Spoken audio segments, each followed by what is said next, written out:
com o vosso Filho e abençoai-nos, ó Virgem Maria, porque tu não reconheceste o tempo em que foste visitar, filhos, esta palavra de nosso Senhor para Jerusalém. Com muita dor, Jesus derrama lágrimas quando ele entra na cidade e contempla o futuro dela. Nosso Senhor diz com muita dor que não sobrará pedra sobre pedra, que a cidade será destruída, que as crianças serão mortas, e no fim nosso diz: porque vocês não reconheceram o tempo da visita de Deus. Não é diferente hoje, quando nós estamos celebrando esses três maravilhosos santos que deram a vida deles para anunciar o nome de nosso Senhor. Eu gostaria de ler uma carta do São Roque Gonzalez, porque nós temos uma mania, e esta é uma mania muito má e pecaminosa, de julgar muito mal as coisas.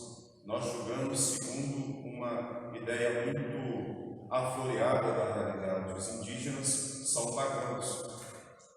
Muitos de nós têm indígenas como ancestrais, então louvem a Deus, porque eles se converteram e hoje vocês podem conhecer Jesus. Porque se eles não tivessem convertido, vocês não conheceriam o nosso Senhor. Então, às vezes no Brasil, nós colocamos a coisa de modo muito errado nas escolas, nos programas, nós colocamos a visão muito distorcida da realidade. Nós sabemos que nosso Senhor Jesus veio para salvar o mundo. Ele não veio para guardar culturas primitivas. Ele veio para ser a luz do mundo e levar todo mundo para o céu. O nosso fim é o céu, não é a terra. E nós lutamos hoje para preservar certas culturas que são ofensivas a nosso Senhor, e chamamos isso de cultura religiosa, mas esquecemos que a salvação também foi para eles, não foi só para nós. Eles também têm direito de conhecer a nosso Senhor. E muitas vezes nós não permitimos que eles sejam evangelizados, ou nós cremos em nosso Senhor ou nós não cremos. Nós temos que decidir em quem nós acreditamos e quem é que salva.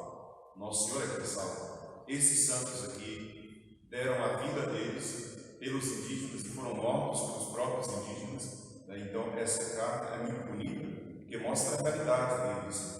São Roque diz assim: quando eles voltaram para o lugar onde eles estavam evangelizando, ele dizia: nós não tínhamos onde ficar, então construímos uma pequena choupana perto do rio, e passado algum tempo, aqueles que foram aderindo à fé ofereceram uma palhoça, uma casinha um pouco maior, para que eles pudessem ficar. Depois de alguns meses, o padre reitor enviou a eles um outro padre chamado Padre Diogo, que era um irmão de caminhada. Ele disse: fiquei muito feliz com a chegada dele, até porque, pensem vocês, ser um missionário solitário no meio de um povo distante, no meio da selva, com pessoas extremamente violentas, e eles estando ali fazendo o bem para aquelas pessoas. Com muita consolação, nós consideramos o amor de Deus que nos juntava naquelas regiões tão longínquas. Dividíamos entre nós o limitado espaço da nossa morada, com um pequeno tabique feito de canto, era o que eles tinham para viver. Ao lado, tínhamos uma pequena capela, pouco maior do que o próprio altar em que celebrávamos a missa. Um pequeno altar e o espaço para eles girarem em torno do altar e poder oferecer o sacrifício de nosso Senhor ali.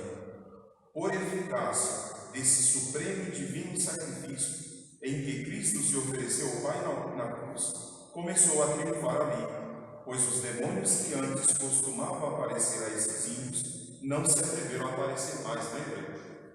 Eles são, nessas culturas, possuídos por esses espíritos que eles creem. Então, quando os cristãos chegaram e começaram a anunciar a luz do mundo, os demônios começaram a atormentar os indígenas. E o padre Roque diz: com a celebração da missa, começou a triunfar sobre os demônios ali, e eles já não perturbavam mais esses irmãos, os indígenas. Como testemunhava alguns deles, eles próprios diziam, nós já não somos mais atormentados. Eles viam a missa sendo celebrada. Resolveram continuar na mesma casinha palhoça, embora tudo nos faltasse. O frio era tanto que nos costumava adormecer. O alimento também não era melhor. milho ou farinha de mandioca, que é a comida dos índios. Lembrem, os missionários não vão criar palácios. Os missionários iam e eles viviam, comiam daquilo que eles tinham, daquilo que eles davam e sofriam. Ele diz, muitas vezes nós ficávamos doentes, que não era uma comida própria para eles. Então, o Padre Roque diz que eles iam na selva e começavam a colher algumas ervas que os papagaios comiam. E os indígenas chamavam eles de papagaios, porque comiam a comida dos animais. Não é? Mas isso nos mostra que os missionários, aqueles que vão em nome de Deus, eles vão em nome de Deus.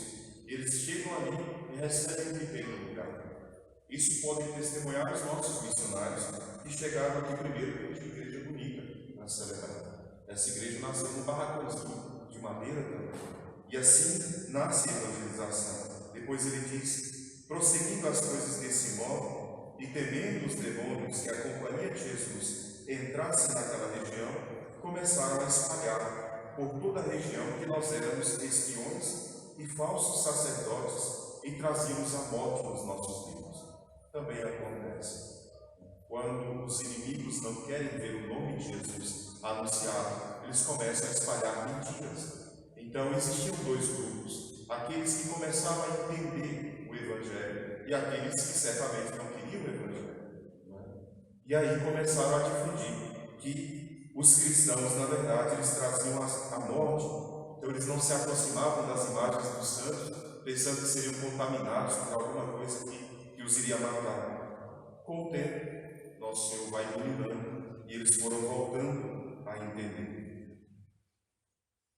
Depois ele continua dizendo, eles viam com os próprios olhos aquilo que nós fazíamos. Porque o missionário não vai também só para fazer o bem à alma, ele também vai ali e ajuda, naquele lugar, a desenvolver o ser humano. Então eles viam o dedicado zelo desses três santos pela vida deles, pelo cuidado com a saúde deles, pelo cuidado daquela comunidade. Então eles viam a boa ação, a boa obra, a caridade e o Evangelho. A história de que os nossos atos falam mais do que as palavras, a caridade verdadeira. E esses, então, também faziam bem aos povos. E assim, quando vimos consolidar-se o amor dos índios para conosco, pensamos em construir uma igreja em que, embora pequena e modesta e coberta de palha, apareceu a essa gente como um palácio real e ficavam atônitos, porque índio não criava casa alta ou com teto e tudo mais, não. Eles viam aquela igreja, os símbolos que os padres colocavam ali. Assim, tivemos que trabalhar com barro para fazer o reboco e ensinar os índios a fazer os próprios tijolos que eles construiriam aquela pequena igreja. Desse modo, conseguimos ter uma igreja pronta para o dia de Santo Inácio de 1615. Nesse dia celebramos a primeira missa, renovamos os votos, houveram ritos festivos, que era possível. Também quisemos organizar umas danças, mas esses rapazes são tão rudes que não conseguiam aprender. Não é que a Igreja Católica chegou nesses lugares, colocou o povo em cadeias, amarrou e matou, como tem gente que diz. Eles chegavam e eles ensinavam tudo aquilo que era racional, tudo aquilo que era verdadeiro. A arte, a música. Pensem vocês, os jesuítas do Brasil fizeram uma gramática na língua dos indígenas, preservaram aquilo que era de ser preservado, certamente não culto aos deuses pagãos. Esses eles combatiam e, por causa disso, começaram a despertar, então, em outros, talvez não tanto amor. Esses aqui amavam. Terminando, ele diz, também foi a ocasião de grande devoção uma cruz que os próprios indígenas levantaram, tendo-lhes nós explicado a razão pela qual os cristãos adoram a cruz, eles também se ajoelharam e adoraram a cruz de nosso Senhor. Desconhecida até agora nessas terras, espero em nosso Senhor que essa cruz seja o princípio para se levantarem tantas outras. Eles fizeram isso, esses indígenas nos amaram, agradeceram por terem conhecido a nosso Senhor, mas existia um outro grupo que não amava tanto assim. E por isso, numa das reduções que eles fizeram, foram trucidados muito ferozmente por um grupo de indígenas, contrários àquele grupo da evangelização, e assim foram martirizados. O que nós devemos aprender? Nosso Senhor quis visitar a todos, nosso Senhor também quer visitar a eles. Tudo aquilo que deve ser preservado de uma cultura, sua língua, o modo da sua vida, não tem problema nenhum. Nosso Senhor mesmo, ele nasceu num povo específico, ele era judeu, tinha costumes judeus, mas adorava o Deus vivo. E isso nosso Senhor não negou ao judaísmo, a graça de adorar a Deus, apesar de eles ainda estarem nas trevas, porque não conheceram Jesus. Eles conheceram o Deus vivo. Os indígenas que ainda não conheceram o nosso Senhor, saibam, não estão aptos. Eles precisam conhecer a Jesus para terem direito ao céu. E muitas vezes nós negamos isso, em nome de uma dita cultura que, na verdade, não nos permite acessar a luz. Por isso, nós temos que tomar cuidado com os nossos juízos morais em relação à evangelização dos povos, principalmente entre nós.